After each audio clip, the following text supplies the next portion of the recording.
Yes, good morning everyone. So आज हम discuss करने वाले हैं रिवीजन सीरीज के अंदर इनकम फ्रॉम हाउस प्रॉपर्टी। देखो, अगर आप लास्ट 5 इयर्स का एनालिसिस देखोगे तो 4 नंबर का, 10 नंबर का और 7 नंबर का क्वेश्चन आया हुआ है, ठीक है ना। बट मेजरली जो ऐसे क्वेश्चन आते हैं जब हम टोटल इनकम का क्वेश्चन करते हैं ना, तब मेजरली यस इसका क्वेश्चन आता ही आता है। मतलब इसमें अगर आप ओवरऑल एनालिसिस देखोगे, ओवरऑल एनालिसिस फ्रॉम 2010, तो यस बहुत बार इसके क्वेश्चंस आए हुए हैं। और जब भी हम टोटल इनकम का क्वेश्चन करते हैं तो हाउस प्रॉपर्टी का छोटा सा पार्ट बनता ही बनता है ना, जनरली बनता है, ठीक है ना। मतलब आप ये नहीं बोल सकते नहीं सर 3 बार ही आया हुआ है सो इट्स लेस इंपॉर्टेंट, नहीं, ये लेस इंपॉर्टेंट नहीं है, इट्स इंपॉर्टेंट। अब देखो, अगर आप इसके अंदर जो मेजरली जो क्वेश्चंस बनते हैं, chargeability of house property income, कि कब कोई इनकम हाउस प्रॉपर्टी हेड में टैक्सेबल होगी, सेक्शन 22 उसका क्वेश्चन आया है अराउंड 4 मार्क्स का।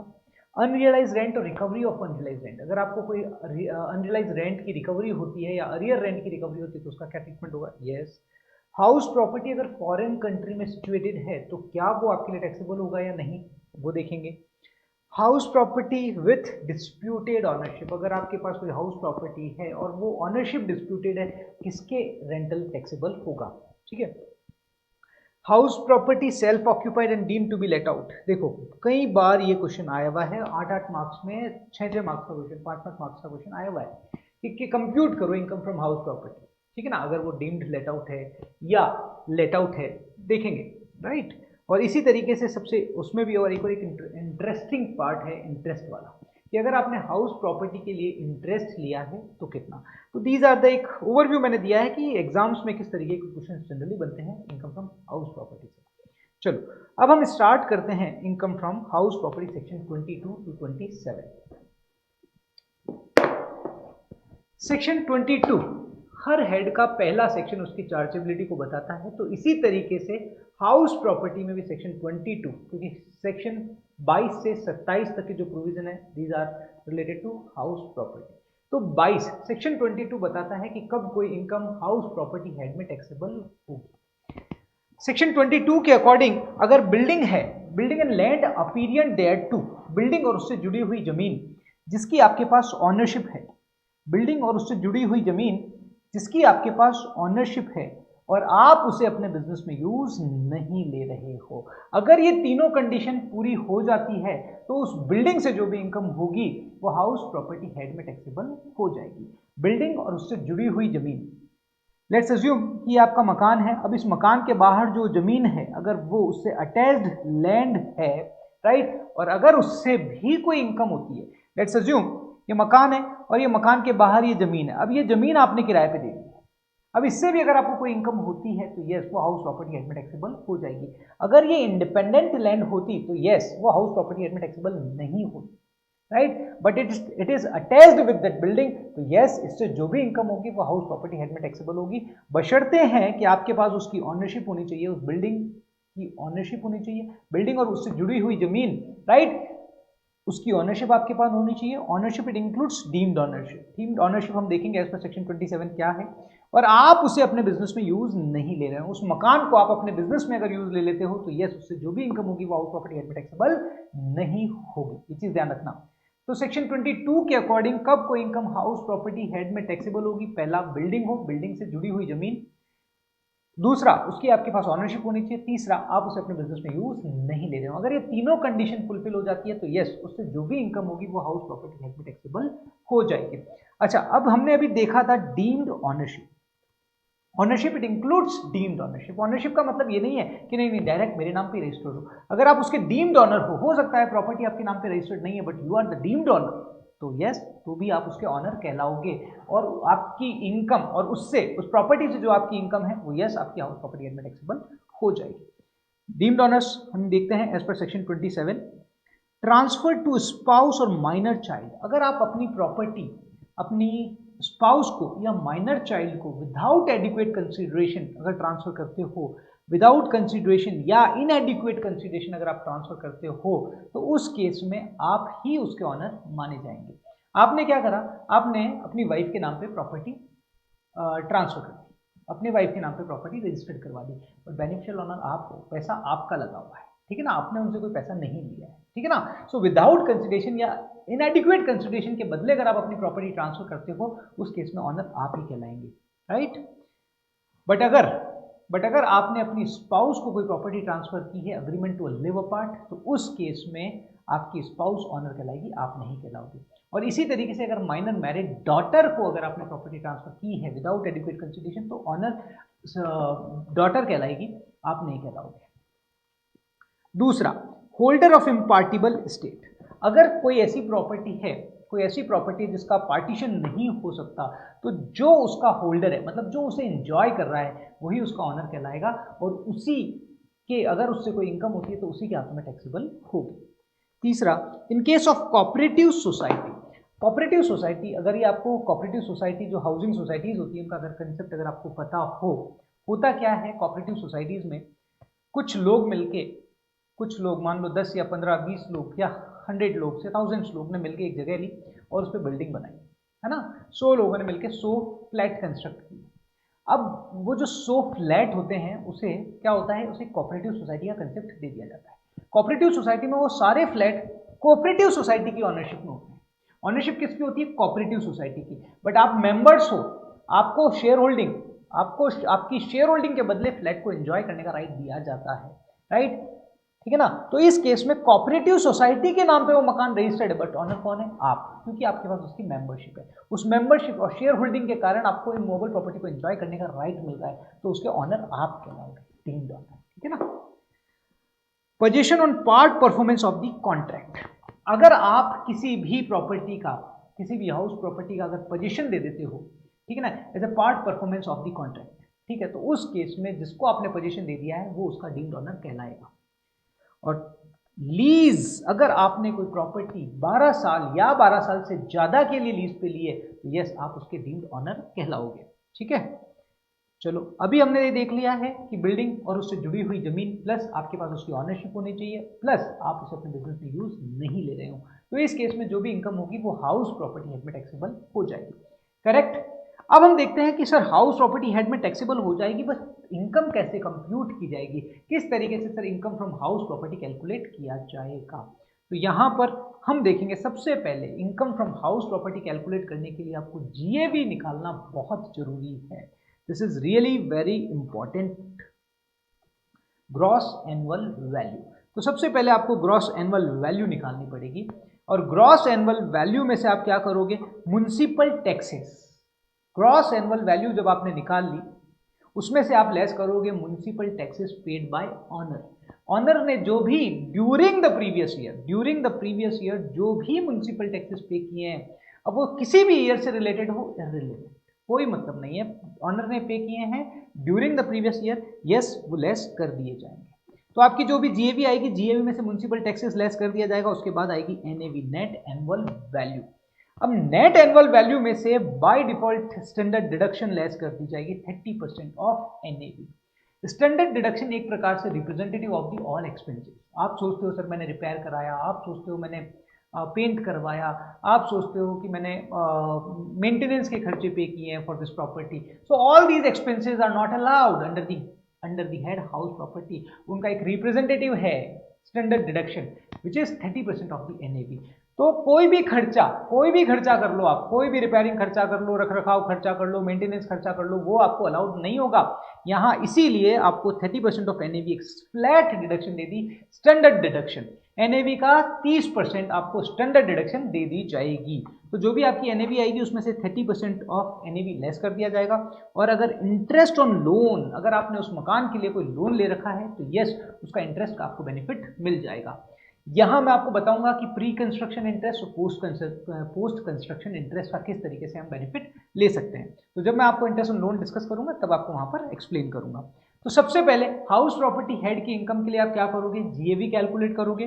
ग्रॉस एनुअल वैल्यू में से municipal taxes paid by honour during the previous year वो लेस करोगे। उसके बाद आ जाएगी आपकी एनएवी, उसके बाद आपके आ जाएगी एनएवी, और एनएवी में से आप लेस करोगे स्टैंडर्ड डिडक्शन और इंटरेस्ट ऑन लोन। उसके बाद जो आएगा that will be your income from house property,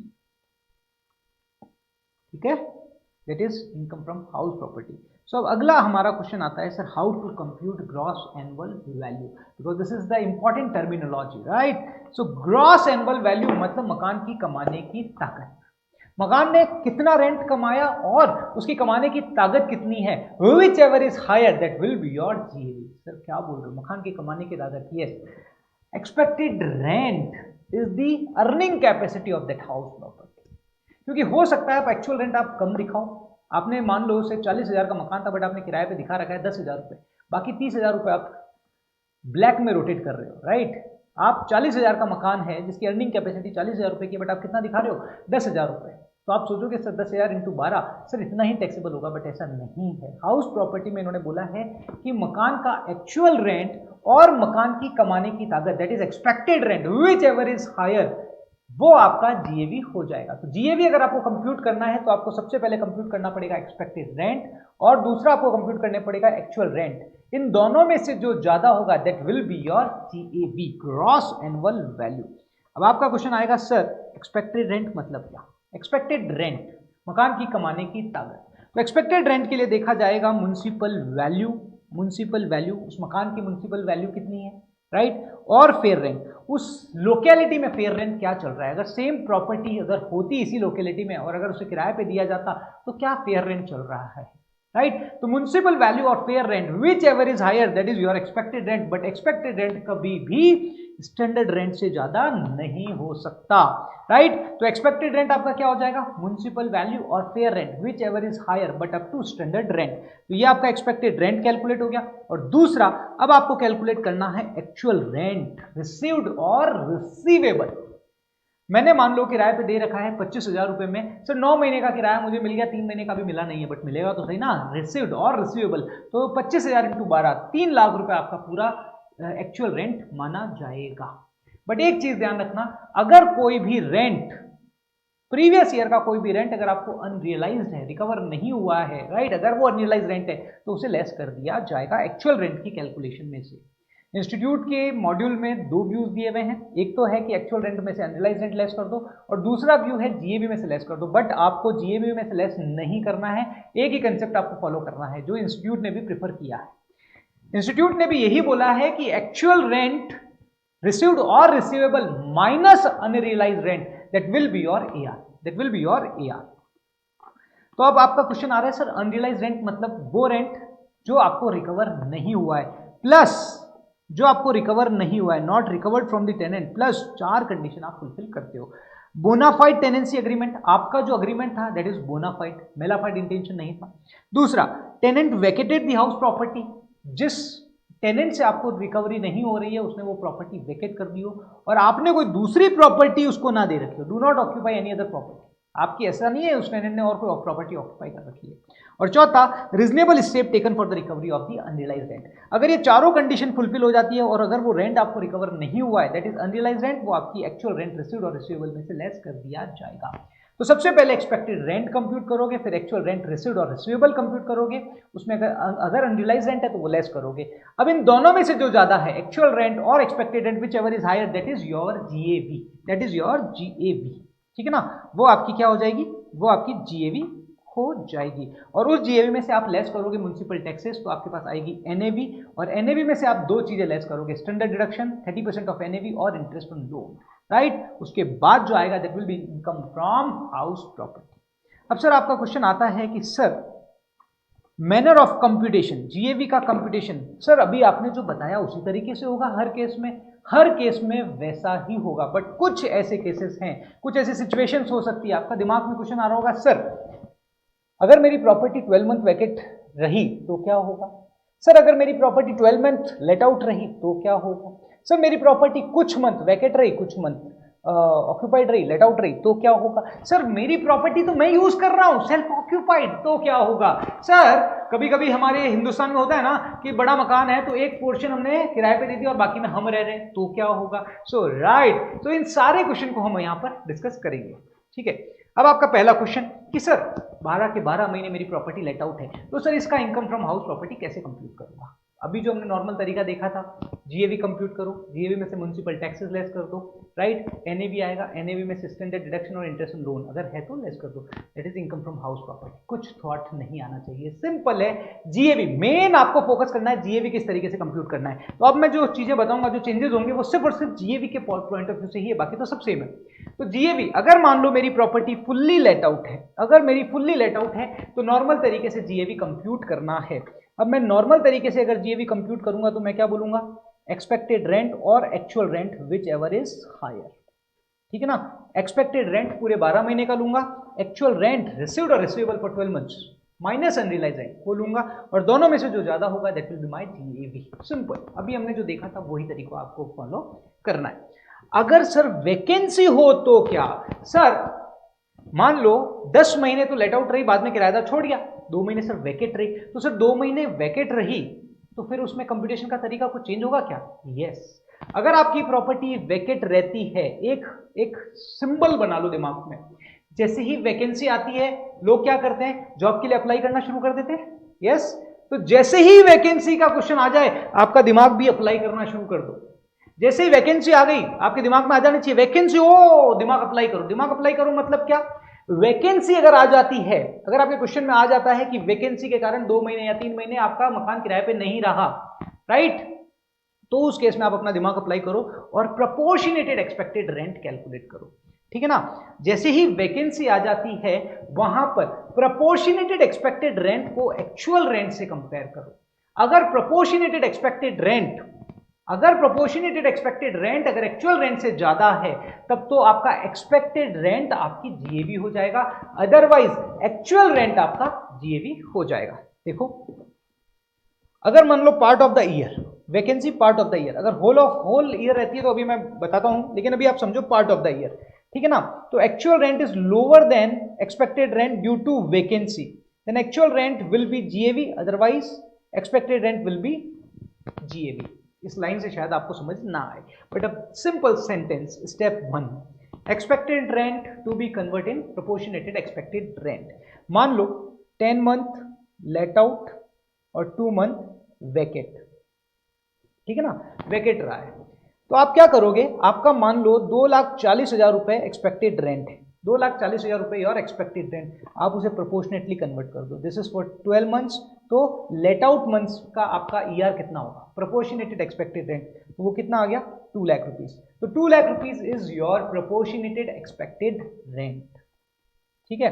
अब आपका यहां पर लेट्स अज्यूम मैं बोलता हूं कि आपका जो एक्चुअल रेंट है दैट इज 2.10 लैक्स, ठीक है ना, दैट इज 2.10 लैक्स। अगर आपका प्रोपोर्शनेटेड रेंट एक्चुअल रेंट से कम है तो एक्चुअल रेंट ही आपका जीएवी होगा, और अगर प्रोपोर्शनेटेड एक्सपेक्टेड रेंट एक्चुअल रेंट से ज्यादा है, लेट्स अज्यूम ये 1.90 होता, अगर प्रोपोर्शनेटेड एक्सपेक्टेड रेंट आपका एक्चुअल रेंट से ज्यादा है तो आपका एक्सपेक्टेड रेंट ही मतलब 2,40,000 ही आपका जीएवी हो जाएगा। This is important for the vacancy वाला कंसेप्ट। तो बस जहां वैकेंसी आ जाए अपना दिमाग अप्लाई करो, ठीक है। तो इस तरीके से आपको यहां पर कैलकुलेट करना है, राइट, अगर पार्ट ऑफ द ईयर हो तो, और अगर whole year, I think this is clear now, right. अगर होल ईयर अगर आपकी प्रॉपर्टी अनऑक्यूपाइड रही है तो हम देखेंगे मैक्सिमम दो प्रॉपर्टी आपकी एनएवी 0 ली जा सकती है, ठीक है ना, सेल्फ ऑक्यूपाइड या अनऑक्यूपाइड, ठीक है ना, मैक्सिमम 2 प्रॉपर्टी की एनएवी 0 ली जा सकती है, और अगर 2 से ज्यादा अनऑक्यूपाइड है तो यस डीम्ड लेट आउट मानते हुए उनकी कैलकुलेशन की जाएगी। थर्ड सिनेरियो, अगर सर पूरे के पूरे 12 महीने हम रह रहे हैं उस प्रॉपर्टी में तो भी क्या उसकी एनुअल वैल्यू निकाली जाएगी, हाउस प्रॉपर्टी इनकम निकाली जाएगी, यस निकाली जाएगी, बट उस केस में उसकी मैक्सिमम 2 प्रॉपर्टी आपकी सेल्फ ऑक्यूपाइड मानी जा सकती है, और अगर 2 से ज्यादा है तो उसे डीम्ड लेट आउट मानते हुए उसकी इनकम कैलकुलेट की जाएगी, और जो 2 सेल्फ ऑक्यूपाइड प्रॉपर्टी होगी उसकी एनएवी 0 होगी, एनएवी 0, राइट, मतलब म्युनिसिपल टैक्स जीएवी कंप्यूटेशन की जरूरत ही नहीं है आपको वहां पर। अगर कोई प्रॉपर्टी सेल्फ ऑक्यूपाइड है तो जीएवी की जरूरत नहीं है, म्युनिसिपल टैक्स लेस करने की जरूरत नहीं है, क्योंकि बाय डिफॉल्ट उसकी एनएवी 0 मानी जाएगी, और जब एनएवी 0 है तो स्टैंडर्ड डिडक्शन भी 0 आएगा, लेकिन इंटरेस्ट ऑन लोन का बेनिफिट आपको यहां पर मिल सकता है।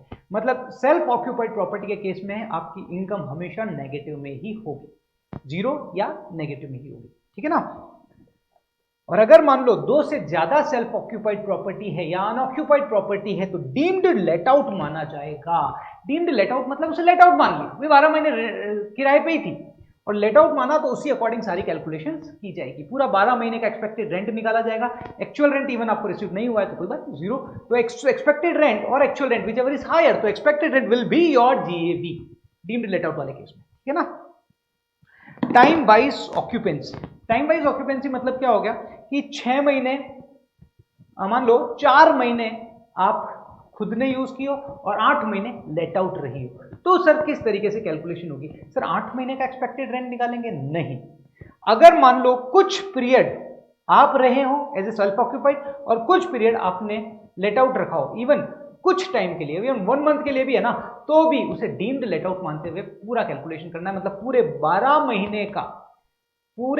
महीने का एक्सपेक्टेड रेंट आपको कैलकुलेट करना है, उसे कंपेयर करना है एक्चुअल रेंट के साथ, whichever is higher that will be your GAV. मतलब आपको दिमाग नहीं लगाना है, पूरा 12 महीने का आपको करना है। सिर्फ और सिर्फ मैंने क्या बोला, वैकेंसी आए वहां दिमाग अप्लाई करो, अदरवाइज मत करो, राइट। अच्छा, एक area wise, last area wise occupancy हो। सर मेरा बड़ा मकान है, उसका जो 20% पोर्शन है ना, वो तो मैंने किराए पे दे दिया, 80% में मैं खुद रह रहा हूं। तो 80% पोर्शन में आप खुद रह रहे हो तो उसकी एनएवी तो हो जाएगी निल, लेकिन जो 20% पोर्शन है उसकी आपको एनएवी निकालनी पड़ेगी, तो उसका जीएवी भी निकालना पड़ेगा। अब जीएवी निकालने के लिए एक्सपेक्टेड रेंट और एक्चुअल रेंट, एक्सपेक्टेड रेंट जो पूरे मकान का होगा उसका 20% आपका लेट आउट वाले का हो जाएगा, और सेम एक्चुअल रेंट जो आ रहा है उससे कंपेयर करो, विच एवर इज हायर वो ये भी हो जाएगी। तो सिंपल है, बहुत सिंपल है। मान लो आपका मकान का एक्सपेक्टेड रेंट है 10 लाख रुपए, ठीक है, 80% पोर्शन सेल्फ ऑक्यूपाइड है और 20% लेट आउट है, ठीक है ना, लेट आउट। तो 2 lakh rupees will be your, तो 2 lakh rupees will be your expected rent. और अगर आपको एक्चुअल रेंट मिल रहा है, मान लो आप बोलते हो सर आपको वहां का रेंट मिल रहा है 1,80,000 रुपए, तो whichever is higher that will be your GAV, right. और म्युनिसिपल टैक्सेस भी प्रोपोर्शनेटली 20%, अगर मान लो किराए पे दे रखा है तो 20% म्युनिसिपल टैक्सेस जो आपने पे किए हैं मकान के लिए उसका 20% आपको लेस करना है, राइट। और same for the interest on loan, अगर इंटरेस्ट ऑन लोन भी आप कैलकुलेट करोगे तो पूरे मकान का इंटरेस्ट ऑन लोन है तो सेल्फ ऑक्यूपाइड का पूरे मकान का जो इंटरेस्ट ऑन लोन है उसमें लेट आउट वाला पोर्शन कितना है 20%, तो 20% का बेनिफिट आपको मिलेगा, ठीक है ना। तो अगर मान लो एरिया वाइज हो तो आपको कैलकुलेशन एरिया वाइज करनी होगी, ओके। चलो अब मेजर कंपोनेंट आपको यहां तक क्लियर हो चुका है, ये these are the relevant for the purpose of GAV. GAV आपका कंप्यूट हो गया, जीएवी में से म्युनिसिपल टैक्सेस लेस होंगे, उसके बाद आएगा एनएवी। एनएवी में से 2 चीजें, एक तो स्टैंडर्ड डिडक्शन और एक इंटरेस्ट ऑन लोन लेस होगा। Interest on loan is the second important terminology after GAV. अगर ये 2 टर्मिनोलॉजी क्लियर है आपको हाउस प्रॉपर्टी में कोई रोक नहीं सकता। अब हम देखते हैं इंटरेस्ट ऑन लोन। तो अब हम देखेंगे इंटरेस्ट ऑन लोन। एनएवी में से स्टैंडर्ड डिडक्शंस लेस होगी 30% ऑफ एनएवी, और second interest on loan, right. तो अब कितना इंटरेस्ट ऑन लोन लेस किया जाएगा? सबसे पहले अगर आपने देखो लोन किस लिए लिया है, लोन अगर आपने परचेज या कंस्ट्रक्शन के लिए लिया है या एनी अदर पर्पज के लिए लिया है। अगर परचेज या कंस्ट्रक्शन के लिए लिया है तो वहां देखा जाएगा कि आपका जो इंटरेस्ट है, इंटरेस्ट में आपको थोड़ा सा ध्यान रहना है, थोड़ा सा अलर्ट रहना है कि जो भी आप इंटरेस्ट पे कर रहे हो, इंटरेस्ट के केस में आपको ये देखना है कि अगर आप इंटरेस्ट पेमेंट कर रहे हो, अगर आप जो इंटरेस्ट का पेमेंट कर रहे हो, राइट, वो परचेज या कंस्ट्रक्शन के लिए कर रहे हो या एनी अदर पर्पस, ठीक है ना। क्योंकि अगर आप परचेज और कंस्ट्रक्शन के लिए कर रहे हो तब कुछ लिमिट और है, और एनी अदर पर्पस मान लो रिपेयर्स रिनोवेशन के लिए ले रहे हो तो इंटरेस्ट का बेनिफिट जो मिलेगा आपको मैक्सिमम 30,000, उससे ज्यादा नहीं मिलेगा, ठीक है ना। लेकिन अगर परचेज और कंस्ट्रक्शन के लिए कर रहे हो तो यस आपकी कुछ लिमिट बढ़ जाएगी। अब वो कितना बेनिफिट आपको मिलेगा, किस तरीके से मिलेगा, वो हम डिस्कस करते हैं। तो सबसे पहले अगर परचेज और कंस्ट्रक्शन के लिए अगर आपने लोन लिया है तो आपको देखना पड़ेगा जो इंटरेस्ट का बेनिफिट आपको मिलेगा वो आपको उस ईयर से मिलेगा जिस ईयर में आपका परचेज या कंस्ट्रक्शन कंप्लीट हो गया है। मान लो मैंने 3 साल पहले लोन ले लिया और मकान का कंस्ट्रक्शन चालू है या मकान परचेज नहीं हुआ, ठीक है, तो 3 साल का जो मैंने इंटरेस्ट पे किया है उसका अभी बेनिफिट मुझे कंटिन्यूसली हर ईयर में नहीं मिलेगा। मुझे बेनिफिट उस ईयर से मिलना शुरू होगा जिस ईयर में मेरा मकान का कंस्ट्रक्शन कंप्लीट हो गया है या मकान का पोजीशन मुझे मिल चुका है इन केस ऑफ परचेज। राइट। तो जो प्री कंस्ट्रक्शन इंटरेस्ट है उसका क्या ट्रीटमेंट करेंगे वो भी अभी हम डिस्कस करेंगे, राइट। तो हमेशा आप एक चीज ध्यान रखना कि interest on loan, interest on housing loan का बेनिफिट आपको उस ईयर से मिलता है जिस ईयर में आपका पोजीशन कंप्लीट हो गया, पोजीशन मिल गया हो या कंस्ट्रक्शन कंप्लीट हो गया हो, ठीक है। तो आपको नॉर्मल इंटरेस्ट, उस साल का इंटरेस्ट जिस ईयर में, मान लो कि आपने 2018 जैन 2018 में 10 लाख रुपए का लोन लिया at the rate of 5%, this is housing loan, ठीक है। अब आपका जो मकान कंप्लीट हुआ है वो कंप्लीट हुआ है फेब 2022 में, ठीक है ना, फेब 2022 में कंस्ट्रक्शन कंप्लीट।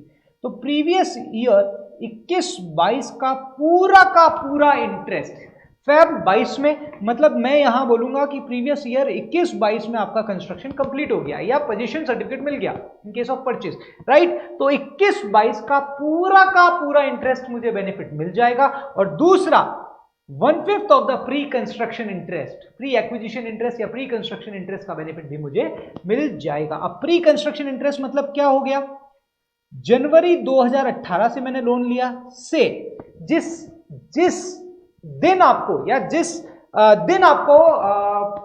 दिन मतलब फरवरी 22, जिस दिन आपको पोजीशन मिला है या कंस्ट्रक्शन कंप्लीट हुआ है उसके पहले वाली 31 मार्च तक का interest, that is pre construction interest.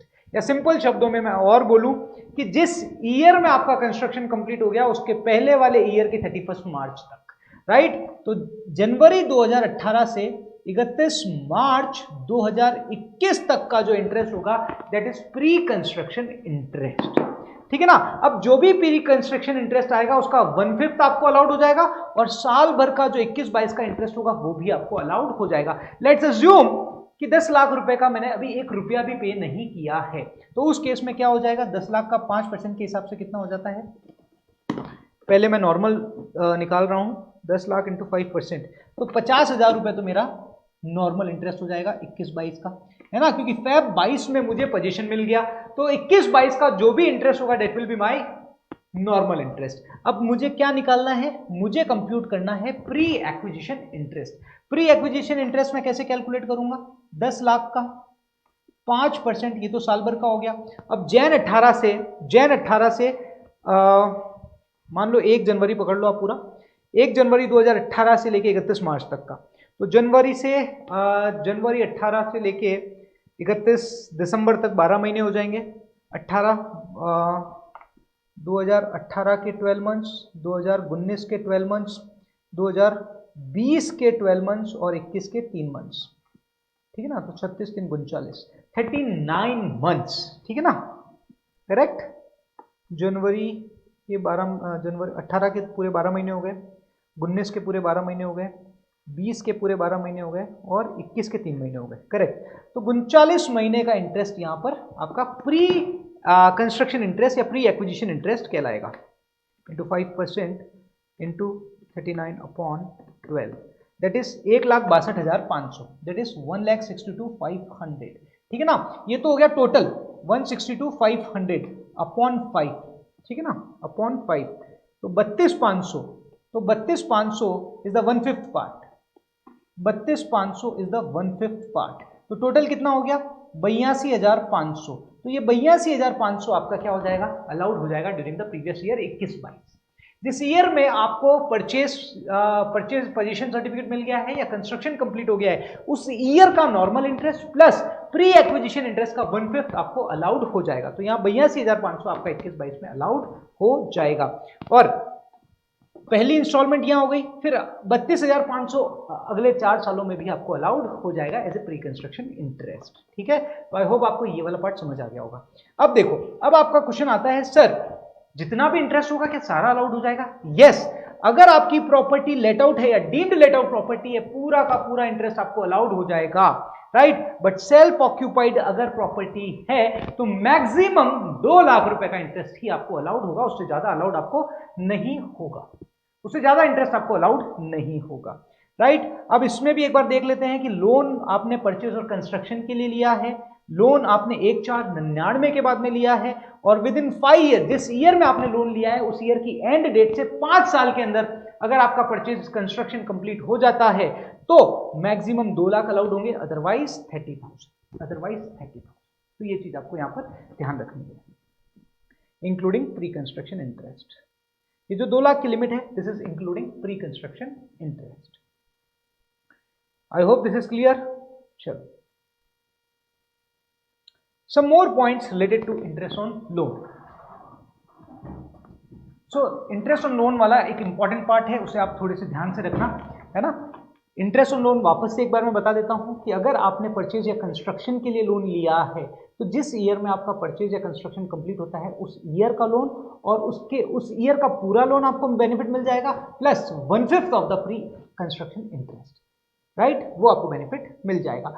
अगर आपका लेट आउट प्रॉपर्टी है तो कोई लिमिट नहीं है, बट सेल्फ ऑक्यूपाइड है तो मैक्सिमम 2 लाख का बेनिफिट आपको मिलेगा। अगर लोन आपने लिया है, लोन परचेज और कंस्ट्रक्शन के लिए लिया है, 1/4/1999 के बाद में लिया है, right, in case of self occupied.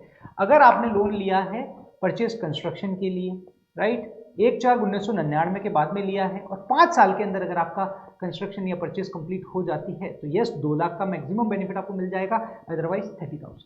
Okay, चलो, some more point related to interest on loan. Yes, loan can be taken for the purchase or constructions, repairs or renovation. ठीक है, loan can be taken from any person. ऐसा नहीं है कि किसी certain institute से आप लोगे तो ही आपको बेनिफिट मिलेगा, अगर आप रिलेटिव से लेते हो तो यस आपको बेनिफिट मिल जाएगा। Interest on loan is allowed on due basis पे अलाउड होगा, वेदर पेड और नॉट। आपने मान लो आपका इंटरेस्ट 3 लाख का इंटरेस्ट बनता है बट आपने पे नहीं किया, तो क्या आपको इनकम फ्रॉम हाउस प्रॉपर्टी में वो डिडक्शन मिल जाएगी? यस, मिल जाएगी, because it is allowed on due basis. Interest पर इंटरेस्ट अलाउड नहीं होगा, इंटरेस्ट पर इंटरेस्ट अलाउड नहीं होगा। अगर आपने अपना कोई पुराना लोन पे करने के लिए रीपे करने के लिए कोई फ्रेश लोन भी लिया है, यस, उसका भी इंटरेस्ट आपको अलाउड हो जाएगा। Unpaid purchase price would be treated as capital borrowed. मान लो मकान था मेरा 1,01,50 CR का, मैंने इसमें से 1.25 CR पे कर दिया और 25 लाख अभी मैंने पे नहीं किया है, so this is also unpaid amount and it is also treated as loan. अगर मेरे को इस पे इंटरेस्ट पे करना पड़ रहा है तो मुझे बेनिफिट मिल जाएगा। Section 25, interest payable outside India and TDS not deducted. अगर आपका इंटरेस्ट किसी बाहर नॉन रेजिडेंट को पे आउट करना है और अगर आपको उसका टीडीएस डिडक्ट करना था और आपने नहीं काटा तो यस आपको उस खर्चे का बेनिफिट नहीं मिलेगा। आप बोलते हैं ना interest on loan, deduction of interest on loan, वो डिडक्शन आपको नहीं मिलेगी। ठीक है, अब हम देखते हैं अरियर ऑफ रेंट और अनरियलाइज रेंट अगर सब्सिक्वेंटली रिकवर होता है तो क्या ट्रीटमेंट होगा, रिकवरी। ठीक है ना, अगर आपको अनरियलाइज रेंट या arrear of rent, arrear rent मतलब बकाया, पहले वाला कोई बकाया रेंट था आपको नहीं मिला, राइट, अरियर रेंट अगर आपको रिकवर्ड होता है तो जिसको रिकवर हो रहा है उसके हाथों में टैक्सेबल हो जाएगा आफ्टर स्टैंडर्ड डिडक्शन। ठीक है ना, जो भी आपका अनरियलाइज रेंट या अरियर ऑफ रेंट है वो ले लो, उसमें से 30% स्टैंडर्ड डिडक्शन लेस कर दो और रिमेनिंग अमाउंट आपकी income from house property head में टैक्सेबल हो जाएगी, इररिलेवेंट आपके पास ऑनरशिप है या नहीं। द कंसेप्ट ऑफ को ऑनरशिप। को ऑनरशिप का कंसेप्ट क्या है, जो अभी हमने देखा था ना कि मैक्सिमम सेल्फ ऑक्यूपाइड के केस में 2 लाख रुपए की एक लिमिट है ना, 2 लाख रुपए की, तो जो 2 लाख की लिमिट है that is owner wise limit है, नॉट प्रॉपर्टी वाइज। ठीक है ना, मान लो मैं और मेरी वाइफ दोनों ने मकान लिया, दोनों ने लोन पे मकान लिया, ठीक है, और 50% उसका और 50% मेरा। ठीक है, दोनों सेल्फ ऑक्यूपाइड पर्पज से हैं तो हमारी एनएवी 0 हो जाएगी, लेस इंटरेस्ट। अब आप सोच रहे होंगे इस प्रॉपर्टी की एनएवी 0 है तो सर इस प्रॉपर्टी पे मैक्सिमम 2 लाख का इंटरेस्ट ही अलाउड होगा। नहीं, 2 लाख का भरत रूनीवाल को भी मिल जाएगा और 2 लाख की उसकी वाइफ को भी मिल जाएगा, मतलब मैक्सिमम मैं 4 लाख ले पाऊंगा अगर को ऑनरशिप है तो। ठीक है ना, तो को ऑनरशिप है तो हमेशा आप क्या करो, आपका एनएवी कंप्यूट करो, एनएवी को डिस्ट्रीब्यूट कर दो इन योर प्रोपोर्शन और फिर उसमें से स्टैंडर्ड डिडक्शन और इंटरेस्ट लोन लेस करो। मतलब सिंपल, आपने मान लो प्रॉपर्टी की एनएवी कंबाइंड प्रॉपर्टी की एनएवी कंप्यूट कर ली, वो आई मान लो 6 लाख रुपए। अब इस 6 लाख को जो भी को ऑनर है उनमें डिवाइड कर दो, 3 लाख 3 लाख। ठीक है, ये एनएवी हो गई। अब यहां पर आप स्टैंडर्ड डिडक्शन और less interest on loan individually उसमें से लेस कर दो, क्योंकि ये जो 2 लाख की जो लिमिट है सेल्फ ऑक्यूपाइड के केस में वो प्रॉपर्टी वाइज नहीं है, वो ऑनर वाइज है, ये चीज ध्यान रखना। ठीक है, चलो कंपोजिट रेंट अगर हो तो क्या होगा, कंपोजिट रेंट मतलब क्या होता है, मान लो मैं अपनी हाउस प्रॉपर्टी आपको किराए पे दे रहा हूं और साथ में कई सारी अमेनिटीज बेनिफिट्स भी आपको दे रहा हूं और साथ में रेंटल चार्ज कर रहा हूं। मैं बोलता हूं साहब देखो मेरा मकान अगर तुम ऐसे लेते ना तब तो 20,000 रुपये और अमेनिटीज के साथ में 7,000 रुपये, तो 27,000 रुपये मैं तुमसे किराया ले रहा हूं, 27K। तो 20,000 किराया है वो हाउस प्रॉपर्टी हेड में टैक्सेबल हो जाएगा और 7,000 जो है वो अदर सोर्सेज हेड में टैक्सेबल हो जाएगा। बट अगर मैं इसको डिफरेंशिएट ना कर पाऊं, सर मुझे नहीं पता, मेरे को तो 27,000 चाहिए, मुझे नहीं पता इसका क्या किराया क्या नहीं है और मैं इनको अलग भी नहीं कर सकता, जो मैंने आपको फैसिलिटीज दी है ये तो आपको मिलेगी ही मिलेगी, मैं इनको अलग नहीं कर सकता। मान लो मैं आपको एक थिएटर देता हूं, थिएटर में आपको सारी चीजें फैसिलिटी एक साथ मिलेगी ही मिलेगी, राइट। तो वो जो होगा दैट इज कंपोजिट रेंट, जहां आप सेपरेट नहीं कर पा रहे हो, इनसेपरेबल, तो वो आपका हाउस प्रॉपर्टी हेड में टैक्सेबल, और सॉरी अदर सोर्सेज हेड में टैक्सेबल होगा या पीजीबीपी हेड में टैक्सेबल होगा, ठीक है। अमेंडमेंट आया था 2019 में कि अगर मान लो आप बिल्डर हो, अगर आप बिल्डर हो और आपने मान लो प्रॉपर्टीज बनाई लेकिन बिकी नहीं, unsold properties, unsold residential flats हैं मान लो, तो फिर क्या होगा, अनसोल्ड प्रॉपर्टीज है तो सर क्या होगा, वो तो हमारे इनकम डीम्ड लेट आउट मान लिया जाएगा, बहुत भारी हो जाएगा, टैक्सेबिलिटी यू हो जाएगी। तो यहां पर उन्होंने बेनिफिट दिया है कि house property held as stock in trade and not let out for whole for any part of the year, तो उन्होंने बोला है कि उसकी एनएवी निल मानी जाएगी up to 2 year from the end of the previous year, जब उनको कंप्लीशन सर्टिफिकेट रिसीव हुआ है। तो बिल्डर को जब कंप्लीशन सर्टिफिकेट मिला उस ईयर की एंड डेट से 2 साल तक उसकी एनएवी निल मानी जाएगी। तो बहुत ही अच्छा अमेंडमेंट और बहुत ही अच्छा बेनिफिट है उनके लिए, राइट। चलो ठीक है, एक और एक अमेंडमेंट है वो पढ़ लेते हैं।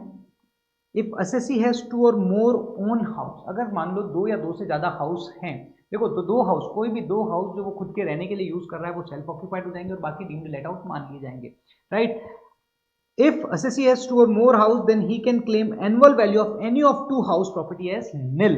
But if he has more than 2 house, the annual value of property of 2 house will be nil, which is in occupation of the owner for the purpose of own residence, जो वो खुद के रहने के लिए ले रहा है, या can't actually be occupied, या occupied नहीं कर पाया बिकॉज ऑफ एम्प्लॉयमेंट, क्योंकि एम्प्लॉयमेंट बिजनेस या प्रोफेशन के कारण उसे किसी और प्लेस पर जाना पड़ा, and he has to reside at other place in the building, ऐसी बिल्डिंग में रह रहा है जो उससे बिलोंग नहीं कर रही है। मतलब मोटा मोटी इसका एक ही सार है कि मैक्सिमम 2 प्रॉपर्टी तक, मैक्सिमम 2 प्रॉपर्टी तक वो आपके लिए क्या हो जाएगी, सेल्फ ऑक्यूपाइड प्रॉपर्टी हो जाएगी, जो आप खुद नहीं, जो आप खुद पहले एक तो खुद के लिए यूज ले रहे हो और एक कोई भी 2 प्रॉपर्टीज जो आप अपने खुद के रहने में यूज ले रहे हो, these are the self occupied property, और अगर उससे ज्यादा प्रॉपर्टी अगर आपके पास है तो वो डीम्ड लेट आउट मान ली जाएगी, राइट। चलो अब हाउस प्रॉपर्टी आउटसाइड इंडिया, ये हमने देखा था, इसका एक क्वेश्चन था स्कैनर में।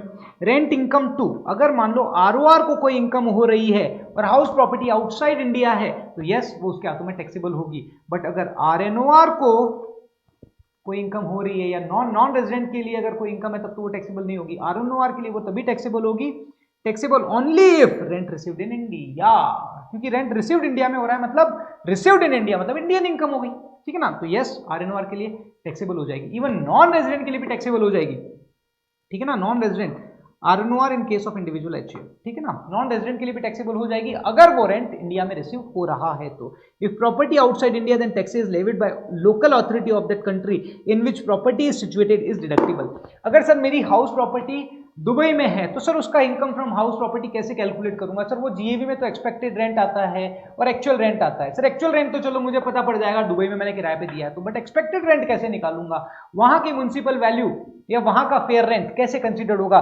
तो अगर आप लोकल अथॉरिटी वहां पर वहां की दुबई की जो भी इंफॉर्मेशन आपके पास है, the property outside India tax is levied by the local authority of the country in which property situated is deductible, right. तो वहां की अगर कोई म्युनिसिपल वैल्यू हो, वहां का जो फेयर रेंट हो वो कंसीडर किया जाएगा फॉर योर एक्सपेक्टेड रेंट, और अगर आपने वहां के कोई भी प्रॉपर्टी टैक्सेस पे किए हैं तो यस वो आपके लेस हो जाएंगे। देखो taxes levied by local authority this will be deductible.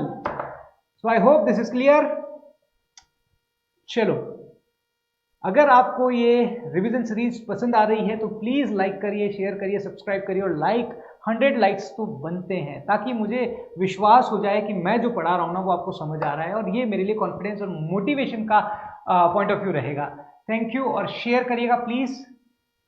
Thank you.